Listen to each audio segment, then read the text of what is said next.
Hey, it's Todd Fox here. Do you want a cash offer for your house? Fair Price for Your House buys homes no matter the condition of the home or circumstances. Whether you're getting a divorce, need extensive repairs, or behind on your payments, Fair Price for Your House will give you the cash offer within 24 hours of receiving your info and pay you out in as little as 7 days. No agents, no commission, no hidden fees, and best of all, no obligation. So now I'm just thinking, what the heck are you waiting for? If you're interested in finding out what your house cash offer is, give them a call now. Get your free no obligation cash offer. The number is 562-455-7154. Once again, it's 562-455-7154 and tell them Todd Fox sent you. Hey, welcome into another episode of Halos in the Infield podcast with your host Todd Fox and the other host of the show, the Lone Star Halo, Fernando. There you go. Viva Los Texas Ito? No? Yeah. Viva the Texas Burritos. There you go. Even though I'm in Chicago right now. Beautiful Chicago right there, yeah. Yeah, I mean, it looks like my bed. And were you about to say you hear the gunshots? Yeah, the gunshots, yeah. Well, that's culturally inappropriate. I just call it like I see it. Anyway, there's going to be no long PSA on this one, so sorry about the last episode, but we had to do some little closet cleaning. But as we start this week's episode, obviously there's a lot to talk about. We're going to break down the trades, and we're going to talk about the other teams and what they did.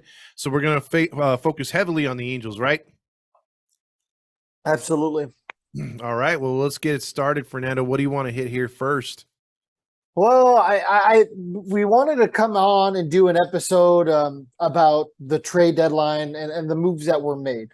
Obviously, we had our special yesterday. We were on for about 3 hours, and people got our live reactions. Our live reactions, some people completely agreed with, some people were completely like, you guys are overreacting. And now that we've had some time to marinate on these things, look at the numbers, I'd like to revisit the stuff, and I'm sure you would too. You seem to have a very, similar kind of mindset that I have now. Like, okay, hey, let's take a step back and reevaluate. Yeah, I agree. and kind of break these down. I think you've dived into the numbers. We're going to get some analytics on here, and we're going to find out hot and cold streaks as Fernando's been doing the homework. And so we're going to see, he's going to break it down. He's told me he's calmed down a little bit. Fernando's initial reaction, if you were watching the live, he was pretty upset and shocked, and so was our boy Dominique, who was leading the show. It was very surprising day because the Angels pretty much were being criticized through the media for standing pat, for holding up on Ohtani, and then all hell rang loose the final 1 to 2 hours left of the show. Yeah, so let's go ahead and review the moves, and then I guess we'll kind of go from there.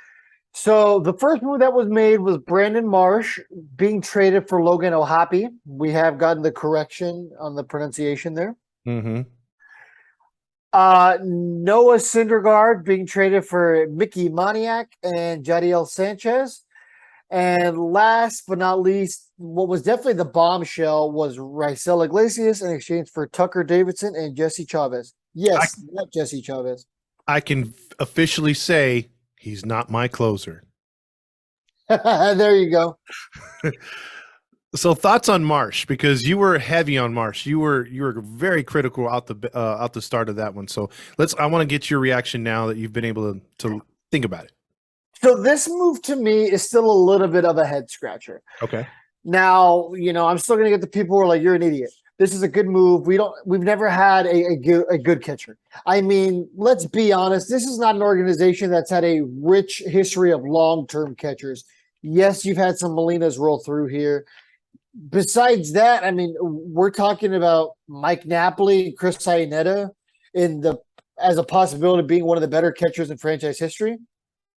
Yeah, there's not much to it, basically. I mean, you have to go back to Fergosi and stuff like that.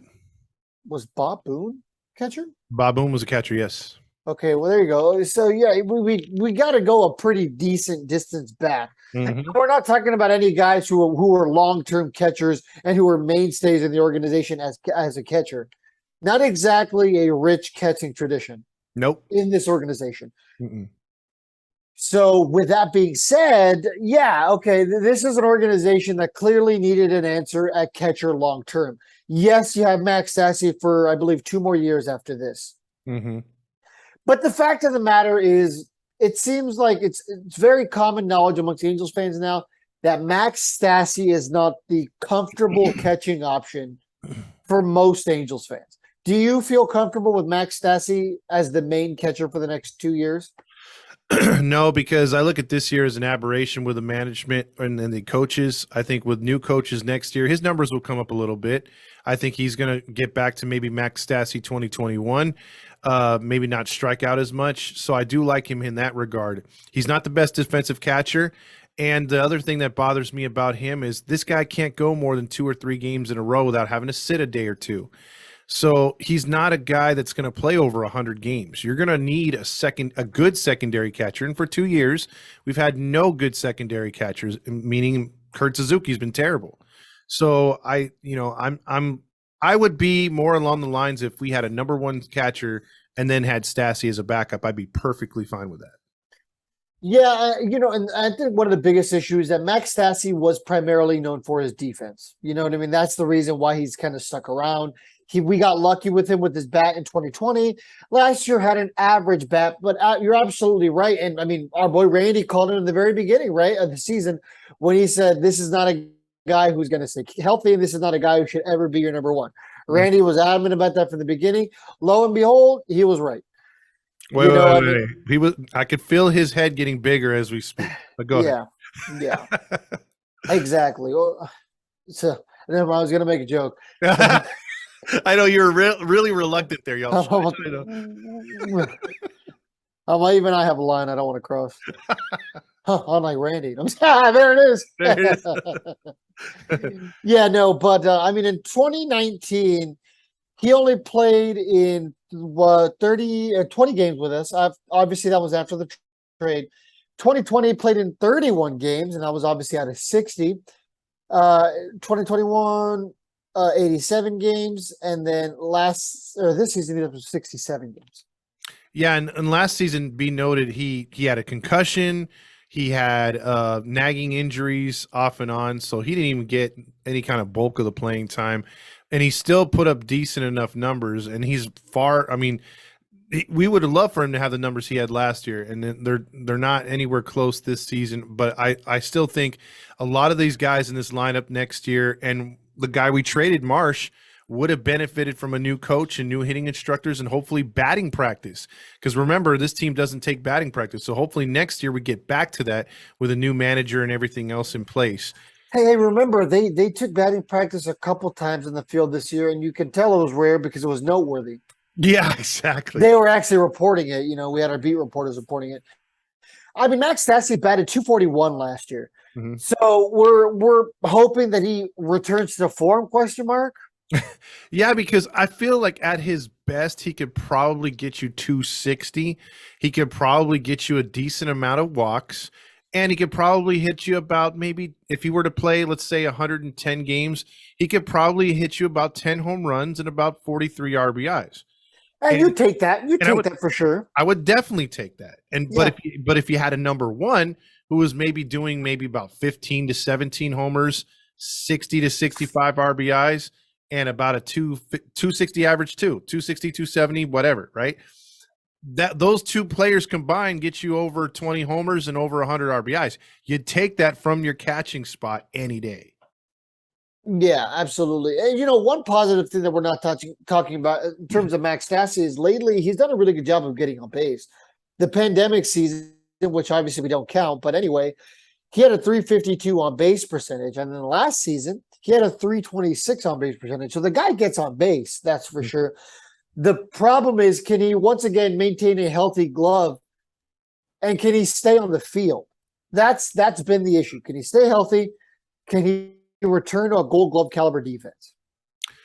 Exactly. And that's the problem with his team. His team evaluates, and they still think, I think in some ways, that in how social was defense first. And sometimes they'll just overplay the defense and not worry about the offense.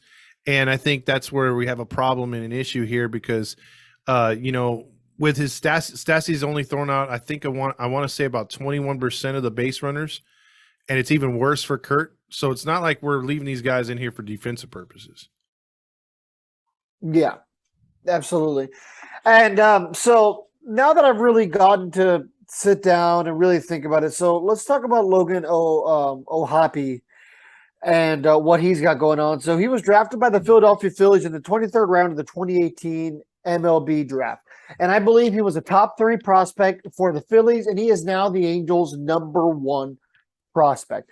The Angels also go from the lower 20s to the high 20s in terms of top farm systems in baseball.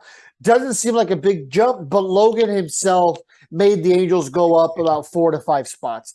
Is that sad? Yeah, a little bit. That one player makes such a difference. But you got to remember, he is a top 100 prospect.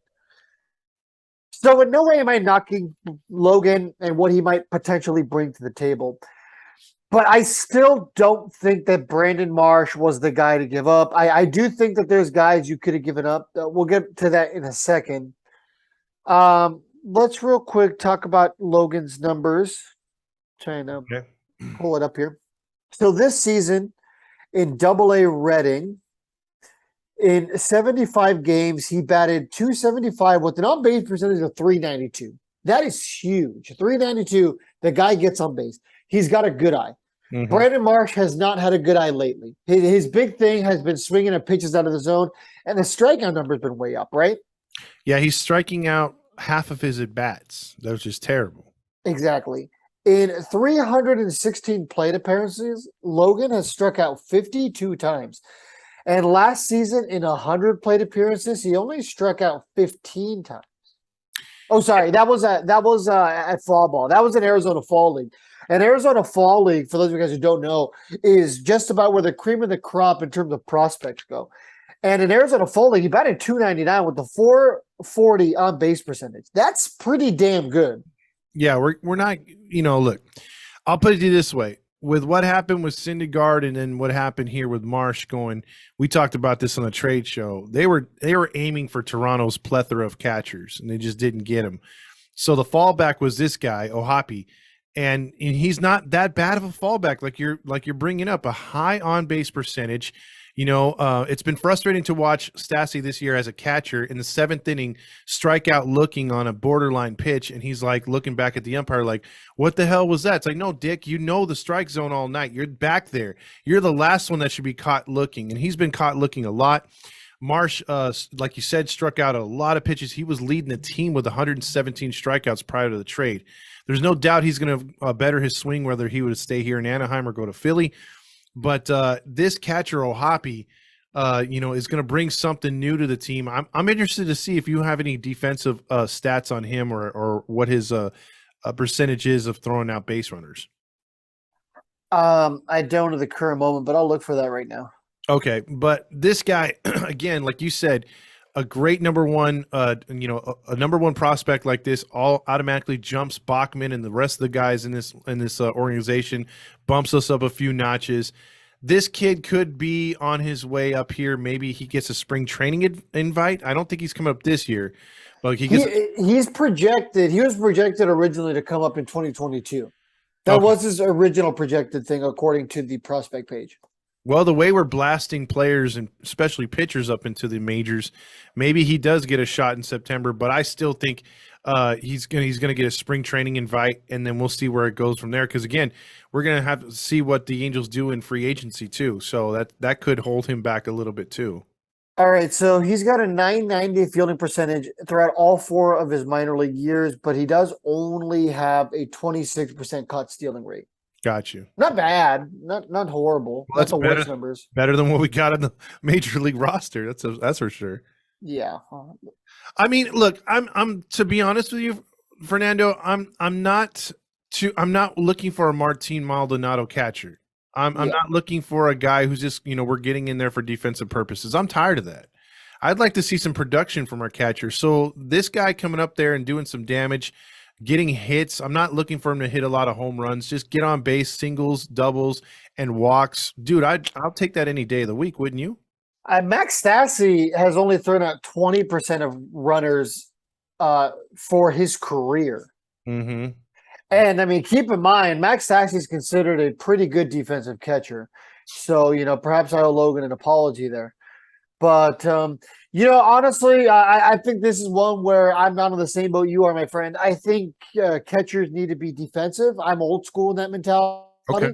I think you can get by with batting 220 if you're a very good defensive catcher. Austin Hedges was a guy I've wanted to see in an Angels uniform for a while, not because he's a good batter. The guy can't hit himself out of a wet paper sack. But what Austin Hedges is very good at doing is commanding a pitching staff, commanding a ball game, calling a good game behind the dish.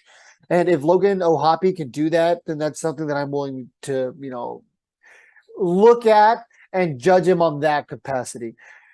This has been a lineup that typically doesn't need a hitting catcher. This year is obviously the exception because our offense has been pretty stagnant for the large majority of this year, and it's led to a lot of losses, let alone shortcoming kind of losses, buttercup games, really. Mm-hmm. Well, that's where like we're on opposite ends because the only reason why I would want offensive catcher or you would have two offensive catchers is the fact that, yeah, when you do hit losing streaks or struggling situations, you have someone that can come through in the clutch. Whereas, like again, like a guy like Squid, if the rest of the lineup is hitting, Squid doesn't matter if he just sucks out there because that's what Houston was able to get through without making that trade. Houston had 8 good hitters, and it didn't matter. I mean, whatever Maldonado gave you, that was good because he was worth his weight in gold in throwing guys out and also framing. So that they can afford to have him bat 160. The Angels just don't have that luxury the way their lineup came out, and so right now I'm looking offense. Could be wrong, but I'm just looking offense right now. Yeah, but I think the other piece to that is you gave up Brandon Marsh, who overall has been pretty fine defensively sound. True, but again, his bat was struggling, and it's going to be one of those where you hate to see him go, but you're getting a good prospect back, and then he's going to take off in Philly. Like I'd be shocked if he doesn't turn his career around even this season, but I would say next season, watch him just take off. Yeah, like I said, this is the one movie. I don't hate Logan O'Hoppe now that I'm really going to do some research on him. I've cooled off a little bit. But once again, I mean, personally, this is still a trade that I would have made. I think there was other pieces that you could have traded to Philadelphia. You could have gotten perhaps O'Hoppe in on the Syndergaard trade, but like you had said, obviously there was something else. You know what I mean? They expected a different deal to go through, most likely with Toronto. Toronto said no. So the Angels are like, okay. Yeah, Toronto the Angels wanted the number 1 prospect catcher from the Blue Jays, who is only not up there because Jensen and Kirk are up there. And Kirk being the all-star, Jensen being could be a starter on any other team, but he's Danny, yeah. So they were going for they figured Toronto had enough guys. Let's make a trade for, send Syndergaard over there. And to me, that would have made that deal worth it. I would have been like, hey, yep. There you go. But in all actuality, it looks like they just traded for another Brandon Marsh 2.0. Yeah, I mean, like I had said yesterday, and I do stand by this part of my statement, that Brandon Marsh had the ability to be a pillar in this organization. We're in a different breed of baseball, people. This isn't the buy championships and it works. And if you don't believe me, the Angels have been trying that for a couple of years, right? Mm-hmm. They've been trying to buy pieces that they don't have in the minor league system. They've spent a lot of money. Artie Moreno spent over $1 billion on failed free agents during his time in Anaheim. So I don't think whenever Angels fans say that Artie doesn't spend money, I don't think any of us mean that Artie doesn't spend money. I think we more mean that Artie doesn't spend the right money. He doesn't trust his guys. He keeps stepping on his own toes.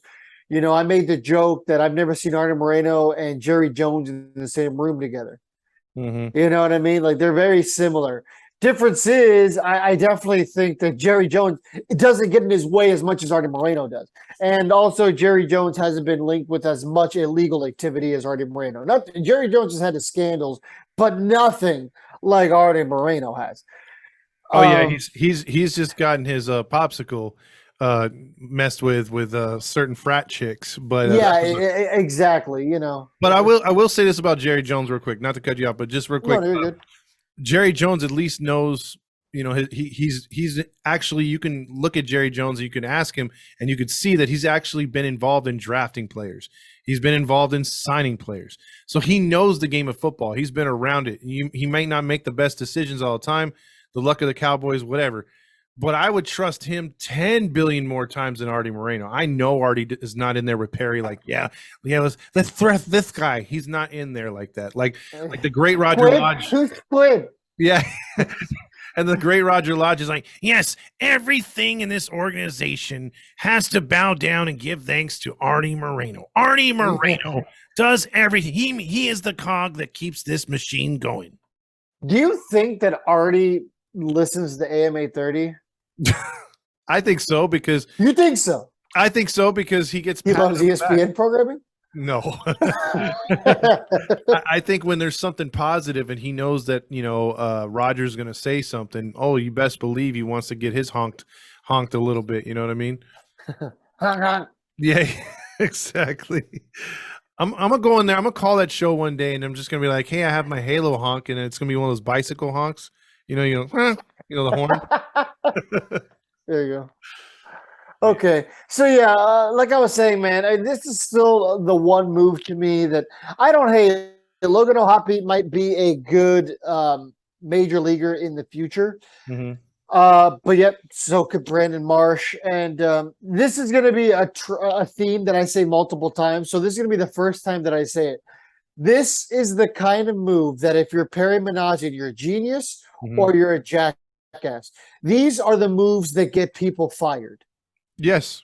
And it'll be the same thing when we get to the Raisel Iglesias trade.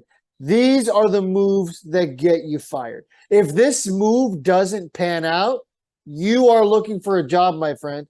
And chances are there's not going to be a lot of organizations who are going to be willing to give you an opportunity when you belly flop on, a guy who a lot of people in baseball thought was going to be a serviceable major league player in the form of Brandon Marsh. He was already at the major league level. You did the bulk of his development. I mean, were we really at the point where we were willing to give up on Brandon Marsh? Now, if it's Logan O'Hoppe for Joe Adell, I don't think many of us are scratching our heads. We might be like, oh, we might have wanted more for Joe Adell. But I think, like Dominic said yesterday, a lot of Angels fans are pretty out on Joe Adell. There's nothing to see here. Let's keep the show moving. We've seen enough out of this kid. Good luck somewhere else. Yeah. But with Brandon Marsh, I feel like, there was enough signs there that Angels fans weren't willing to part with him, even for a good piece. But, it is what it is. It's a rebuild move. Like people were tweeting at us, Angels fans are always angry that we don't rebuild. This is a rebuild move. How do you hate this move? Yeah, that's the thing. I mean, I think a lot of fans are torn because, again, Brandon Marsh, no matter what his struggles were, no matter his accomplishments, people appreciated his hustle aspect. Like you brought up his defense, the fact he was really kind with the fans, throwing balls, always getting autographs, always taking pictures. He felt like one of our guys because he was one of our guys. He came through our system. So it's going to be hard for a new guy like Jadiel Sanchez to come up here. And what was the other guy's name, McKintek or whatever, to get the love right away because they're not our guys. Davidson? Yeah, Davidson. I'm sorry, but they're not our guys. You know what I mean? So like, there's something different for you having basically a guy who's come through your system. You can watch in different organizations of the organization or different levels of the organization, I should say. And then the fact that all of a sudden now, he's off somewhere else. So that's, I think, the hardest part for a Halo honk right there. And then the fact that, you don't know what you're getting back. You're hoping this catcher O'Hoppe pans out. And you're hoping the replacement in the trade is going to be just as good or if not better. But, we just don't know yet. Yeah. And another move that we haven't talked about yet was the DFAing of David McKinnon. Oh, see. As mad as you were about Marsh, that's how mad I am about McKinnon. Yeah, and there's a lot of people who are like on the Calling All Angels Facebook group that are like, oh, McKinnon, who's this guy? And I'm just like, okay, McKinnon was a proven, minor league hitter. He's been on fire the last 2 years, Yep. and arguably has been the best minor league hitter over the last 2 years in the Angel organization. Mm-hmm. I agree. And he was the guy that was like, we interviewed him last year, and he was, on the trash pandas. He came up to Salt Lake, played really good. He came up here. It's like in the post game, I got upset because it's like, okay, the season's lost. You're turning it over to guys like McKinnon and Stefanik. You got to give them opportunities to hit in the lineup every night. They gave him a couple nights, and then they're like, nah, let's sit him again. Or let's play him every other game. Or let's pinch hit him. Or let's start him, but then pinch hit for him.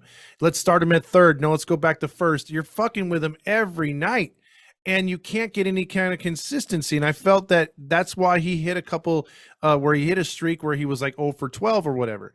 And it's because they were messing with him. But if you look at it on the outside, between him and Stefanik, they were the best guys at taking pitches, getting walks, getting singles. They weren't hitting home runs because they didn't need to. And that's what you needed to do. When they were in the lineup, the team was better. And you take them out of the lineup, you put Squid in there, other retreads we've already seen enough of. You're not giving these guys a chance. And then look, lo and behold, they both went down for no reason.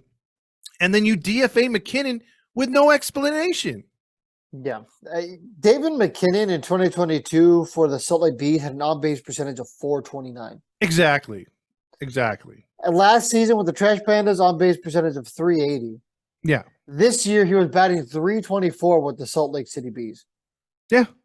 Yeah, I mean, there's no explanation, especially because if you're going to DFA him, I mean, that's a piece that you probably could have traded off to somebody. He had to have had some value. I'm not saying you would have gotten, Juan Soto for David McKinnon, but I feel like David McKinnon could have helped you a little bit in the trade market. There had to be some value for him. There's a lot of teams out there who needed a bat, and a fringe level bat. He isn't, I would say, a major league ready bat. Sure, did he come up here, have a small sip of coffee, and didn't perform? Yeah, but I mean, his on base percentage was still almost 300. Yeah, and he when called upon in pinch hit situations, I think he was like 3 for 5 or 3 for 6. I mean, he was pretty clutch with a few RBIs. So it's like, give him a chance, let him play more. You didn't get a big enough sample, like you said. A cup of coffee is not going to do it. And we're acting like we're a World Series team. Like, oh, we can't put the rookies in there. It's like, come on, man. Put the damn rookies in there. Give them a chance. So that's where my anger has been over the last couple of years with the Angels. It's not even the fact that they're not contending. It's not even the fact that they're seemingly an organization without a true path that they're following. My issue has been like when this happens, when we're in a situation where nobody's producing, we're floundering as an organization. They're just like, yeah, F it. We're just going to see this thing through. How about you just say, you know what? We want to see what we have in our younger guys. Give the young guys a legitimate opportunity. I'm not talking about 15 games. I'm talking about give David McKinnon the keys to the kingdom. Give Stefanik the keys to the kingdom. And sure, they might be doing that with Rengifo now. They're going to give Rengifo the keys to second base. Mm-hmm. Maybe he flips at shortstop sometime with Fletcher. I don't know. That's really going to depend probably on how Fletcher's doing. Yeah, he's looked good post surgery. But it's really going to depend with that. But yeah, I just, I don't get the DFAing of him at all. And this franchise, like you said, they're not going one way. They're just, well, they are. They're not adjusting. It's like what we talked about. It's like what we talked about the other day. It's like, other teams adjust. Just like in football, you play 4 weeks and, maybe the team starts out hot, but then people realize what they're doing. They start losing because they didn't adjust to the other teams adjusting to them. The Angels don't adjust to what other major league teams do. They just go out there with the same goddamn game plan. And if it works, it works. If it doesn't, it doesn't. Don't change it. And it looks like they're going about that same way when it comes to rookies and realizing, hey, the season's lost. Let's see what we got in these guys. Because now would be the primest of prime times to freaking see what you got, no matter who it is, from starters to relievers to bench players to role players. Like, let's see what we got. Let's pull up a guy from AA or AAA. And what are we playing for here? We got nothing to play for. So you might as well see what you got. Maybe they're trade pieces. Because my thing to you, Fernando, is, and I'll ask you this question. Does David McKinnon clear waivers at least so we can get him back? Or do you think that there's a team out there like, man, the Angels are dumbasses? I've asked myself this question several times over the last couple of days. I don't see him clearing waivers. I hope I'm wrong. For the love of God, I hope I'm wrong. And maybe we're valuing him a little too high, and no, it's not just because we interviewed him. Trust me, not everyone we interview we think is gold. You know what I mean? We understand it's a business and everything. I mean, Packy Naughton left and we're like, it happens. But you know what I mean? And Packy Naughton was a good dude. He had potential. I like what we saw out of him, but hey, it happens. But McKinnon, I legitimately thought had some major league potential. I kind of knew that it wasn't going to be here, but I didn't think it was going to end like this. Yes. I thought he was going to be a trade deadline piece. I thought he was going to be involved in maybe a trade with like a Joe Adell to go out there and get some pitching.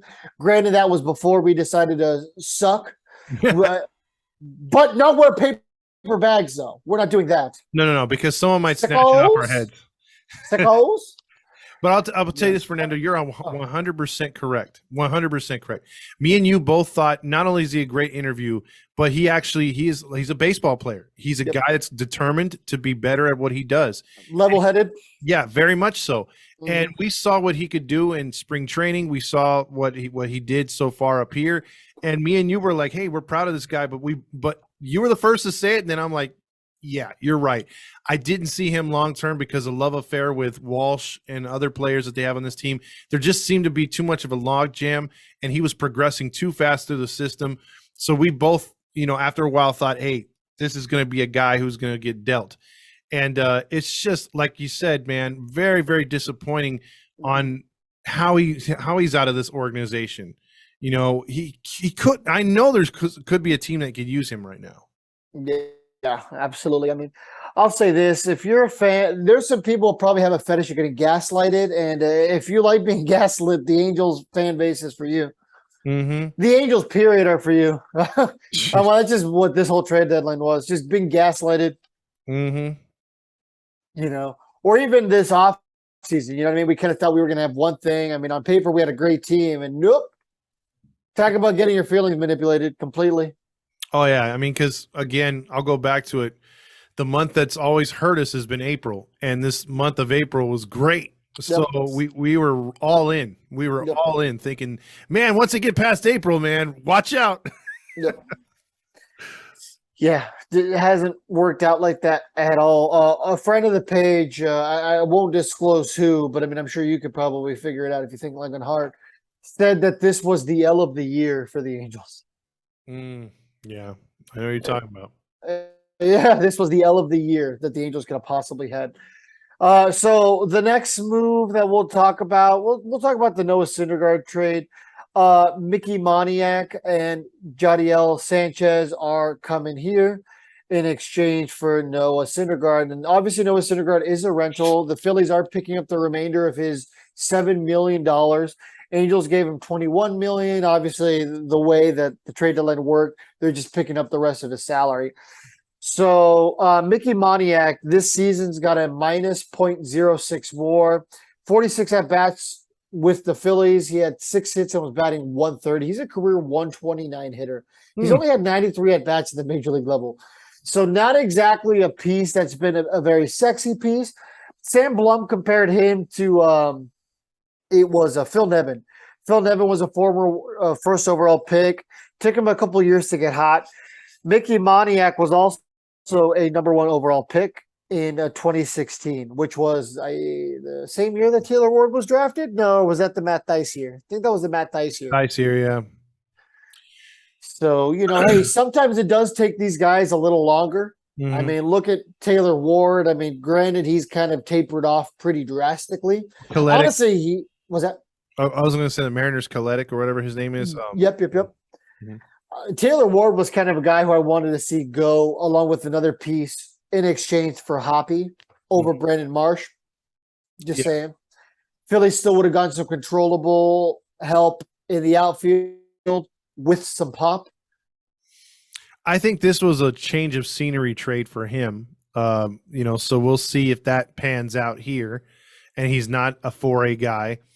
But I think the guy that you're going to mention next, which is Jadiel Sanchez, I think that's the guy I think I'm keying in on because he's got a better. Well, he's not the potential that the other player Montiac was, but Sanchez, he's got okay numbers for a first season in the majors. So Yeah, so Sanchez, 2002 minor league, he's batting 239 with the 288 on base percentage, but career in the minors, he's batting 244 with a 303 on base percentage. yeah, so he's not sexy, but he's a player that like right now when he came up, I think he has what 6 homers, 19 RBIs or something like that. Yep, 6 homers, 19 RBIs. Yep, 2 stolen bases. Yeah, he's a guy that can get you decent outfield. He reminds me a lot of Marsh last year. Is he going to make that turn and be better here? Let's see what happens when we get new coaches because he ain't going to advance when he comes. If he's looking to fix his game or get it better, he's got to wait till next season. Yeah, he's got a nearly perfect fielding percentage. Mm-hmm. Yeah, so he has a 936 fielding percentage, and besides that, I see a lot of 1000s here. He's got a 957 career in the minors. If you want to see him play, guys, he's currently on the 66ers. So here's your chance to go watch him if you want to see what we ended up getting for Noah Syndergaard. Mm-hmm. And he was a 12th round pick, 360th overall in 2019. So, still a pretty young kid. He's only 21. They threw him down to the Sixers? Yeah. Wow. Okay. I think he was on the high A team for the Phillies, so it's not like it was a drastic drop. Okay. I don't think he's super insulted by it. I thought he was double A. My bad. Yeah. Okay, so we did not get what we wanted for Syndergaard. That's absolutely absolutely the head scratcher there, and we thought that was it for the day. Yeah, I think like you had said though, the Blue Jays were out on Syndergaard, so they probably just had to do a quick pivot, and they were like, whatever we can get. Yeah, you know what I mean. Let's be real. Getting these two pieces is still better than getting nothing. Yeah, he could have walked for free. Exactly. No matter which way you see it, for a team that wasn't going to contend anyway, which let's face it, shut up, Halo Honks. This team's not going to contend, and that was the throw-in of the towel for sure. You got to get whatever you can. You watch your mouth, Fernando. You gotta watch that potty mouth. This team always contends. Val Hartley is a Halo honk for life, and she knows what's going on. Roger, why don't you go watch Judge Stamos? Yeah, exactly. Watch it. You go watch it, buddy. Exactly. And then go wash your sheets after, Roger, because we know what you did in there. Oh, I love this episode of Full House where he goes and he swims at Disney World. Take your shirt off. His hair is dry. You remember when you used to be able to rewind videos? Boy, I broke my VCR rewinding John Stamos coming out of the pool. Yeah, there you go. Okay, yeah. So Moniak, Jadiel Sanchez. All right, so now that you've gotten some time to marinate, you're still not a fan of that trade? No, not. But like you said, it's one of those where you just take it with a grain of salt because you weren't going to get anything else. They literally spent the entire day talking to the Toronto Blue Jays mainly about because other teams were out from the get-go from the night before. I think the Yankees had been talking to them before the Montas thing. There was a couple other teams in on Syndergaard, but not too many. The Syndergaard, we thought the Syndergaard, what do you call it? The hype on him for the trade would be, a lot more teams in on it, but it wasn't as hot as we thought. So it came down to basically two teams, the Phillies and the Blue Jays, and the Blue Jays were engaged with them like basically all day. And the Phillies, I don't know if they tried to package with them, but it didn't work. And the Marsh thing was hot, so that went first. And then, like you said, they got what they could at the end. Yeah, my dad's a Padres fan, and he really wanted Syndergaard. He was just like, man, that was a trade the Padres should have made. He wanted them to get Soto, but he also wanted some pitching. So I wonder if the Padres even called. I'd be tempted to know if they even gave a phone call, a courtesy call. It seemed like they might have been. They were in on everybody almost there for a minute. Yeah, right. So talk about the team that won their trade deadline. So let's see what else here. The other big trade was obviously the Raisel Iglesias trade. Not my closer. Raisel Iglesias was that? Not my closer. Yeah, there you go. Not my closer. There you go. Make your shirt. Exactly. Raisel Iglesias and his what, 51 million remaining on his contract in exchange for Tucker Davidson and Jesse Chavez. Now, this was the one that got huge reactions out of us. And I think it was just the initial shock that he got traded. Now, here's where I stand on it, and you let me know how you feel. I wasn't quite ready to give up on Raisel Iglesias. Now, this isn't me making excuses for him. This isn't me bringing out my inner, that's my closer. This is me, just thinking like, hey, Raisel Iglesias is a proven major league closer. He's been there. He's had some big saves. He's been to the playoffs, and he's had some success doing that. So he's been to the stage, maybe not the big stage, in the terms of the World Series or late in the playoffs, but he's been to the stage. That's more than a lot of this Angels team could say. Now, I understand the viewpoint that a lot of Angels fans have, which was, we're not winning any games right now. Why do we need an elite closer? Which is fair. That's a very valid point.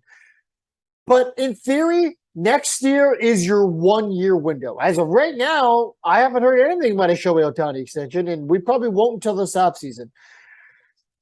I said that the Brandon Marsh trade is what, costs you your job. The exact same thing tenfold. This is the move that gets you fired if it doesn't pan out. If Raisel Iglesias goes on to Atlanta to have 3 dominant seasons, the Angels flounder for the next couple years to find a legitimate closer. Sure, Ben Joy is great. The guy throws 105 miles an hour, and he previously has had Tommy John surgery, from my understanding. So with that being said, you never know when a potential injury is around the corner. No, that's not me jinxing it. That's me simply stating a fact. He's had shoulder issues in the past, and you never know what the future is going to bring, especially for a guy who throws so hard. So here's hoping it doesn't happen. I've got some wood here. I'm knocking on it so hard. We're talking about K-Fed knocking Britney Spears back in the 2000s. Oh, wow. That's a throwback. Yeah, there you go. Todd understood that word because it's from his time. It was from when MTV played videos. That's how long ago that was. Oh, God. There you go. All right. Here you go, Mr. Bowling for Soup. From when K-Fed was a WWE wrestler. There you go. Only the real ones remember. Speaking of wrestling, stay tuned for some fun news with that. I don't know if we'll drop it just yet, but man, I'm excited for that. Will we drop it like it's hot? Yeah, we'll drop it like me dropping a suplex on John Stamos on the top rope with my third leg. Yeah.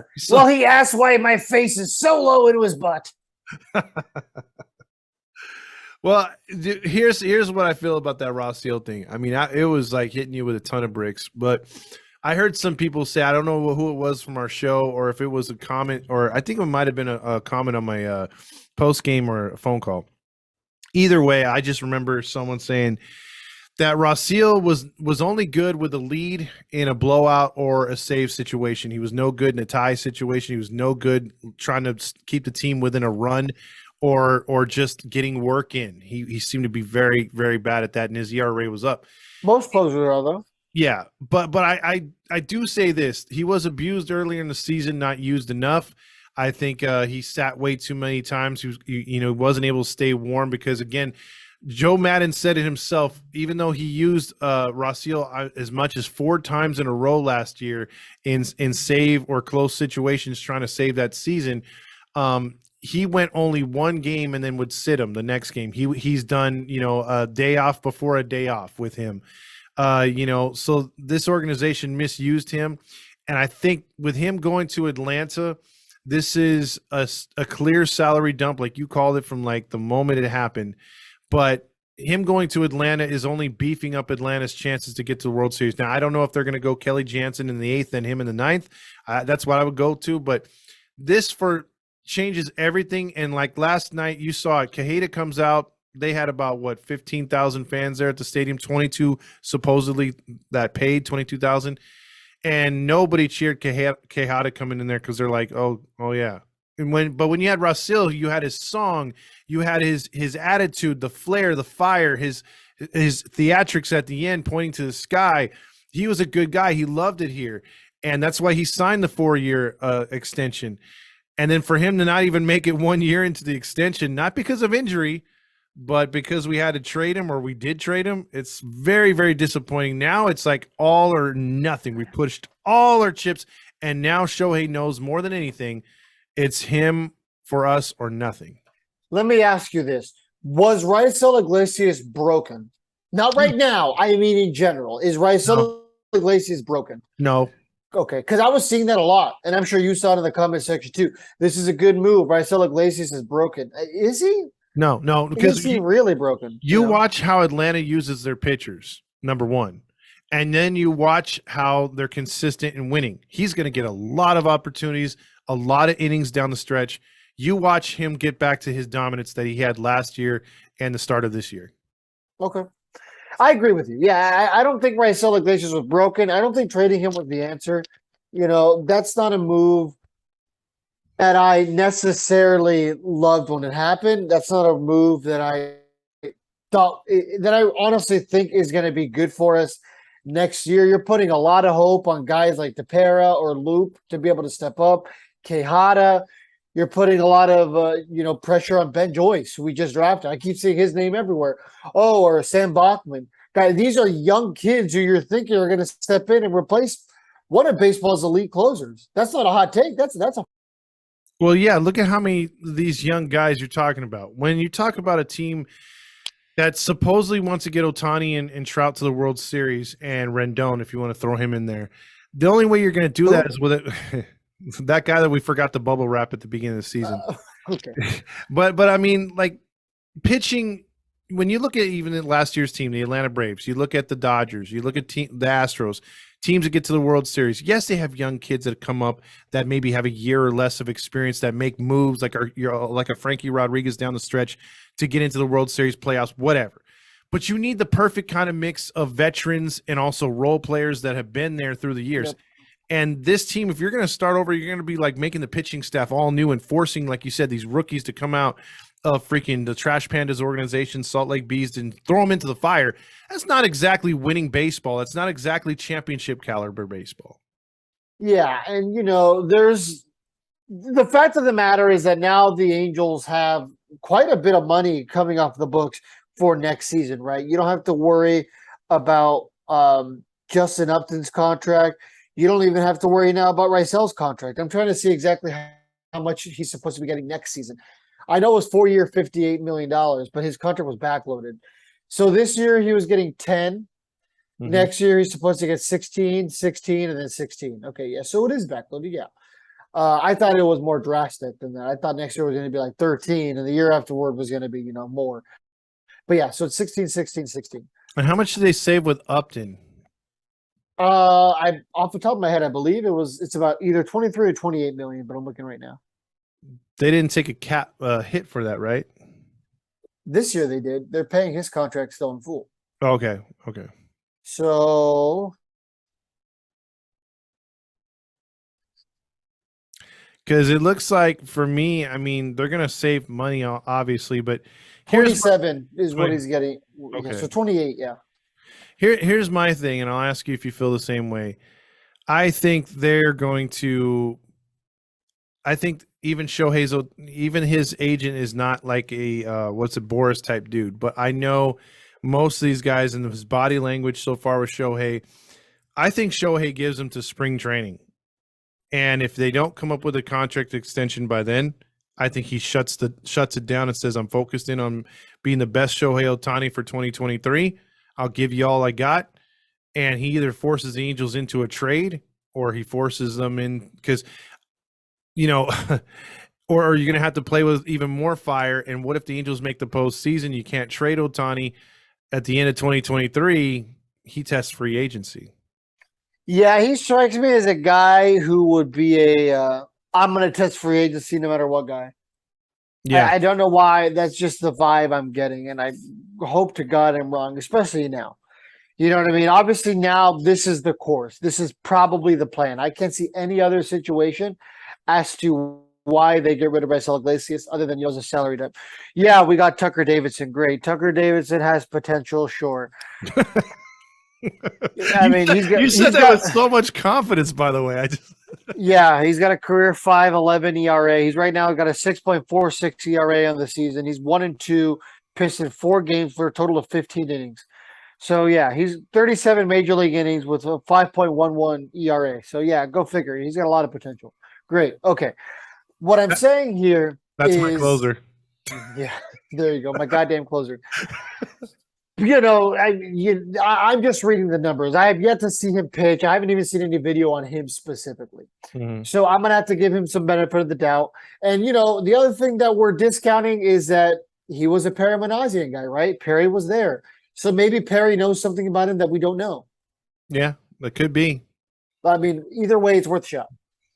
I mean, when I saw it move to Atlanta, literally in the post game, I was like, that was Perry calling up his boys saying, look, man, I'm struggling here in Anaheim. The owner's on my ass. I got to cut payroll. You guys could always use some extra help for the playoffs. How about taking on Rossiel? And they were like, yeah, just take Jesse Chavez, even though he's pitched good for us. But he's 38, and he's got a 2 ERA, and take this Davidson dude that, you drafted. And he's like, sure, why not? There you go. I heard that Tucker Davidson was a higher up prospect for them. Apparently, Perry wanted a higher prospect, but since the Braves were taking the Iglesias contract, they were just like, no. Yeah, you kind of at this point got to take what you can get. So, I mean, I'm not gonna look. I might even say that you could see Chavez closing. I mean, he's got closer mentality, and right now it was funny because they were talking about Quejedo and how he got that closing opportunity last night. He literally just went to Nevin and said, I want to close. And Nevin's like, all right. So, I mean, there wasn't too much thought to it. Yeah, man, I don't know. Not everything here makes sense. Hey, well, you know what, though, does make sense? Going to an Angel game, sitting in section 106, mind you, and buying 3 tickets for less than the price of parking. How about that? You can get $3 tickets for the section 106 and still pay less than the $10 parking. Not bad. Didn't I just tell you yesterday during the live show the tickets for the game tomorrow were like literally $2? Yeah, exactly.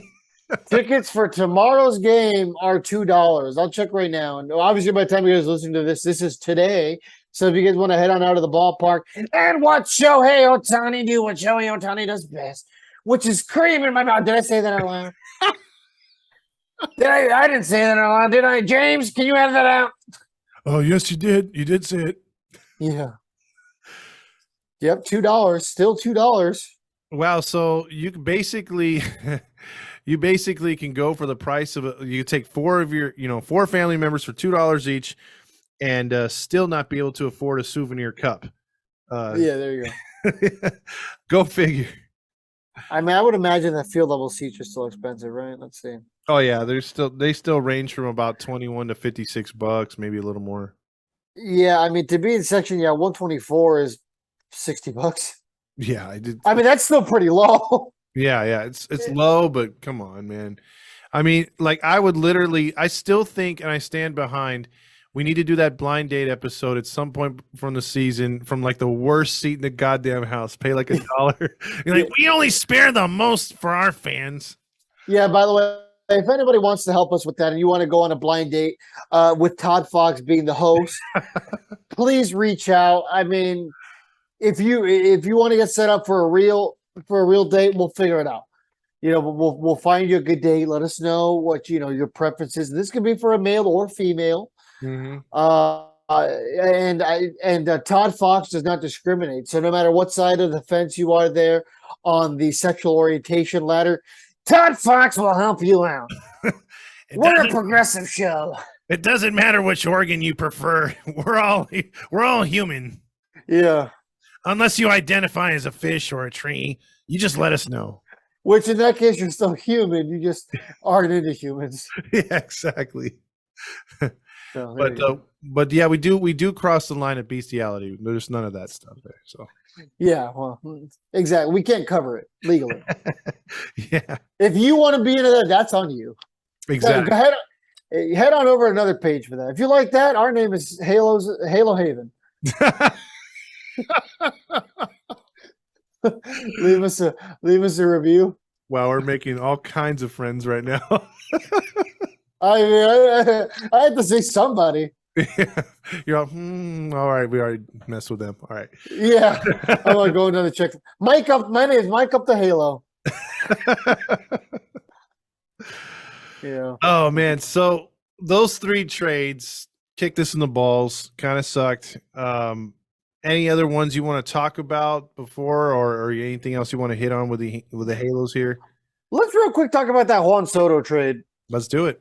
Because I mean, that was obviously the big domino in all of Major League Baseball, right? I mean, that was the one that everybody was holding their breath. It was Shohei Ohtani and Juan Soto. The Eagles announced the day before you were not trading Shohei Ohtani. Let me ask you this real quick: how many phone calls did Perry Minasian get about Shohei Ohtani? Over under on like 100. I'm talking obviously about teams calling multiple times to try to work things out. Do you think there was over 100 calls dash text exchanged about Shohei Ohtani? I would have to say about a week and a half before the deadline, he probably fielded over 200 phone calls at least. Do you think so? Yeah. Yeah, there had to be a couple of these teams. I can't think of too many teams who wouldn't have even checked in on Ohtani for the marketing alone. We know what I mean? We know of only 3 or 4 that admitted that they were talking or calling about. So I believe it was the Dodgers, Yankees, Mets, and I think the Padres were thrown in there. Padres, yes. So those top 4 teams were calling a lot and actually put packages together. Yeah. So it's not like they were just like, hey, what do you want for him? Is he on the market? They were like, hey, we can do this, this, and that. So yeah, I mean, it would have been interesting in a parallel universe to see what team he would have ended up on. I think honestly, it would have been Padres or Dodgers. I think it would have been the Yankees. The Yankees had put together. You think so? Yeah, the Yankees had put together. From what I've seen in a couple tweets, they were really aggressive with the Angels calling a lot, and also having a pretty big package for him. Calm down, Roger. But they had something set for Ohtani, and it just it'd be really fun to see some of those proposals. They really would. Yes. I'm on a parallel universe where we got to talk to Perry Minasian and ask him some dumb questions. That's one of the questions I'd ask. Like, hey, yo, what was the craziest piece you got offered for Shohei Ohtani? Well, let me ask you this, because I don't know if they have to sign waivers or whatnot, but let's just say Perry's fired in a couple of years, and we have Perry on the line, or we interview him about his time with the Angels. Shohei Ohtani just got pitched hit for right now. Oh, wow.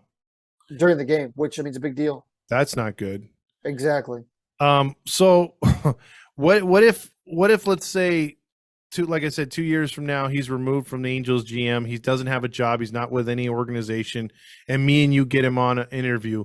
Could he answer those questions? Like if we said, hey, remember trade deadline a couple years ago and they were offering, what were they offering for Ohtani? Do you think he can answer in confidence? Probably. I mean, I don't think you have to sign an NDA about that. That was my question about it. I wouldn't believe so. I mean, I don't think it's secret information unless you're in it. And even then, it's not secret. I mean, realistically, you can say whatever the hell you want, but you're only hurting yourself. I mean, look at Billy Epler. True. That guy was out there like, the old music videos were like, there was like a cute girl getting dressed up in front of the window and the guy was watching her get dressed. You know what I mean? Like that was Billy Epler getting dressed in front of the world. Yeah, exactly. Or just like he's that guy that when you're on the airplane, when you just want to put that pillow behind your head, and knock out and have a nice flight, and he's tapping you on the shoulder like, hey, you want to see pictures of my kids? Hey, check this out. My family vacation, Hawaii 2 years ago. Luckily, I haven't had that yet. The worst I got was some girl who kept trying to get me to she kept asking me questions about the movie A Christmas Story. Oh, come on. Look, that's a classic movie, but leave a guy alone if he's on the plane. You know what I mean? Come on. Yeah, honestly, like I'm the kind of guy, like if I'm at an airport, it's fine. I actually had one person a couple months ago run into me at LAX and asked for like a photo and all that. They're like, hey, you're the guy from Halos in Infield. Happened one time, and that was when we were pretty early on. Mm-hmm. But yeah, if I'm at an airport, it's fine. But if I'm in an airplane, don't bother me. Exactly. Yeah, I'm normally the first seat when you walk in on the left side. Don't bother me. Exactly. Man, that's my favorite's the flight attendants who wake you up when you're asleep. Oh yeah. You're clearly knocked out. They're all peanuts. You want a little soda? No, damn it. Yeah, I've made it very clear before not to wake me up, and I've gotten woken up. Figures. Maybe you need those sunglasses with "Don't wake me up" on the Yeah, front. no. I don't That's well, the song in the background plays off my phone. Don't wake me up. know. Yeah. Oh wait, Shoot. no, it's so wake me up when it's so. I don't know.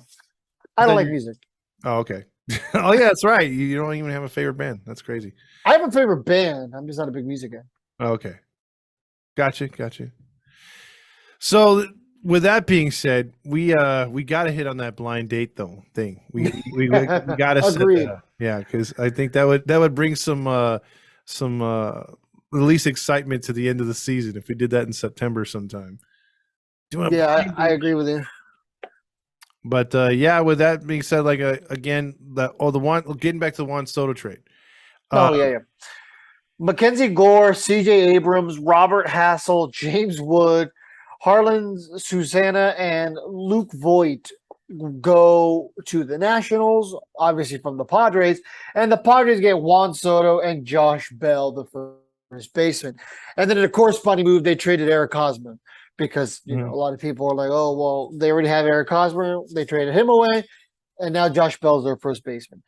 I mean, so what do you think? So, in terms of a return, is that about the return you expected? I think so. I think you get 5 really good players, and it sets up, like we talked about what we can get for Otani the last time, and we figured, okay, we did it with VT as well. Like you can get a really good haul for him. Not now; it's going to be knocked down a little bit, but you still can get a good haul for him. But what they did for Juan Soto, which was amazing, was getting Josh Bell. Even Yep. you could have got those 5 players just for Soto. And they got Josh Bell. So I think this is one of those rare trades where the Padres will win now with that trade. We'll see what happens when they try to re-up those dudes.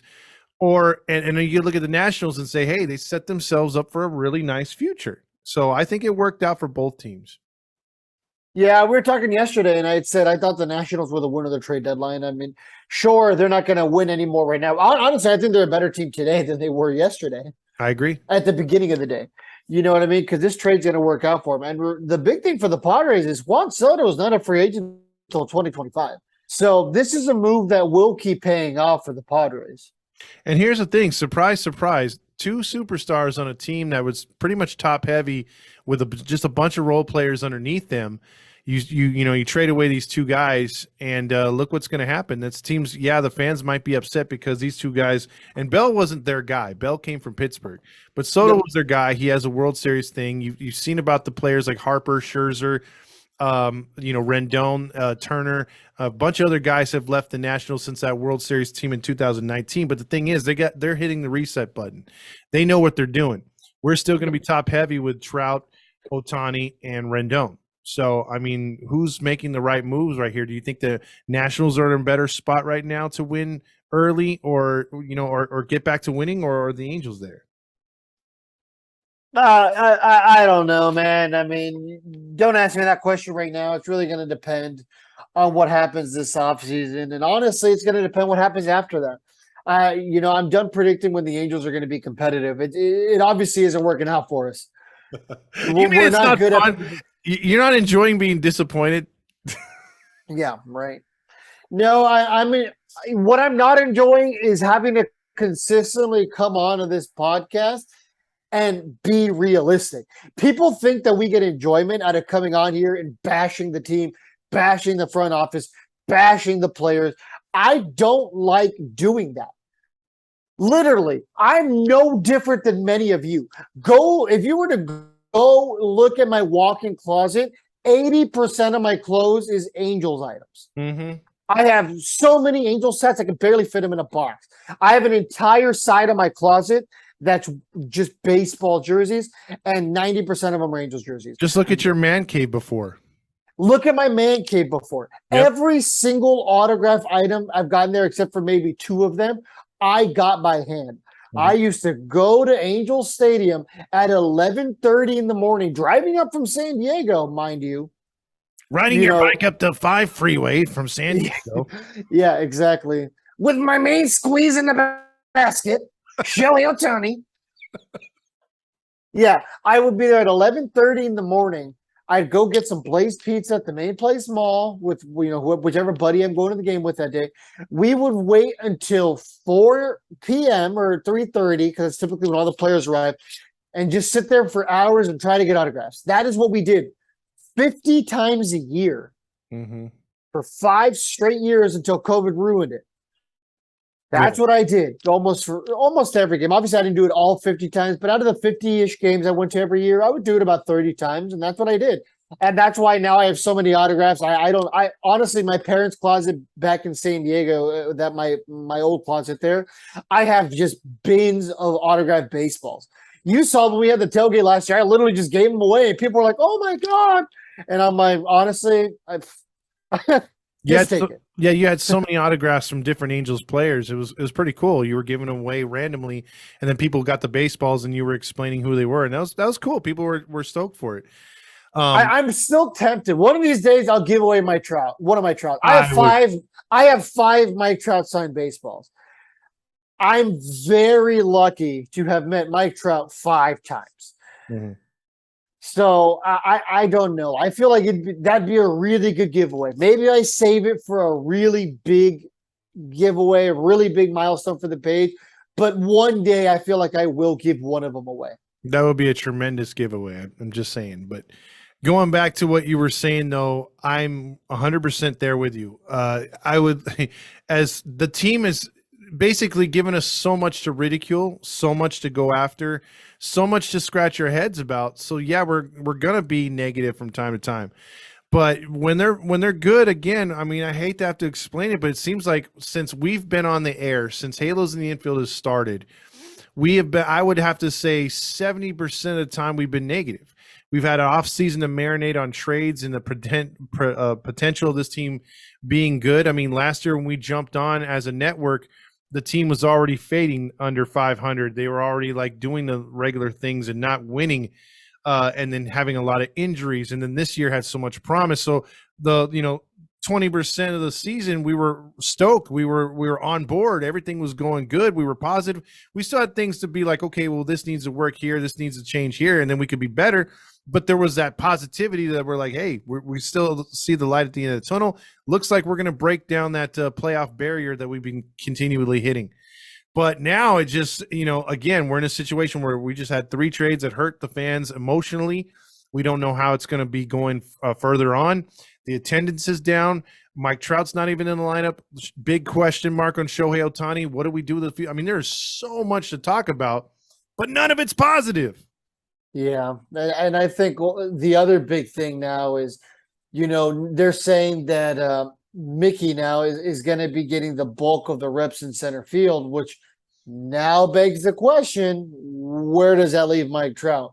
Is this some foreshadowing? Are we starting to get to those days of, I'm going to come back, I'm going to come back, I'm going to come back. Fast forward 3 months, the season's over, he never came back. Are we trending in that direction? Because if that's the case, then we really got to take a look at Mike Trout. To the point where, is it even worth it to have Ohtani around anymore? Because at some point you're going to have to turn Trout into just a DH if he just keeps getting injured. Forget putting him in a corner outfield spot. At this point, you need to cart him between the on-deck circle and the batter's box. Yeah, I mean, look, is he even going to be able to DH? Because a back is not like, oh, he's just using his back in the outfield. I mean, he's obviously violently swinging. So if he's not ready to go, if he's not a guy if he's going to shut it down again this season, that begs a question of do we now just say, hey, you know what, we got to move on from Trout? Or do we give him another season? I mean, that will become very real if we don't see him back on the field this season. Yeah, I don't think they move on from Trout, honestly, ever. I think does he retire? Franchise. I don't think Trout would retire either. He strikes me as a really, really prideful guy. He strikes me as a guy who, is in theory a really hard worker. Just because that's kind of what they want to pretend they are in New Jersey, and that's no knock to him. That's a big knock towards New Jersey. I hate it there. I wouldn't. The smell is great, as you said over and over. Yeah, I would. Yeah, when I'm there in 2 weeks, I'll try to send you a container. I'll grab a container, close it, and then send it to you. Please do that. You open it up, and all of a sudden you just pass out. Sort of like a fart in a can. Yes, There you go. Hey, there's women who sell their farts for a lot of money on OnlyFans. Roger tried that; it didn't work out well for him. Yeah, there's a market for panties too. I don't know if you've seen that in China. So yeah. I mean, Roger goes over there and is like, "Boy, my God, every day the world strays farther and farther from God." We stray farther and farther from God every day as a society. Getting worse. Oh yeah, it sure is. There you go. And Roger Lodge is at the forefront. Oh yeah, he's right there. Like, I need John Stamos underwear in a vending machine. That's what I need. Have any good sniffs lately? He's like, the problem is it's only good for about 4 or 5, and then I have to put money in for another one. Yeah, right. Roger Lodge. Eyes rolling in the back of his head. It's like, hey, Roger, you sniffing? It's like, Roger, you sniffing glue? No, I'm sniffing Stamos. Yeah. There you go. That sounds like the name of a Netflix show. No, it's probably more Hulu. Next time on Sniffing Stamos. Yeah, right. Stamos the musical. Boy, just wait till the podcast in September, the way we're going. Yeah, right. We're just a talk show at this point. Oh, but you want to tell the people about our sponsors? Oh, well, I'm sure they'll see him in the bumper in the before and after. Okay. Thank you to our sponsors. Thank you. See ya.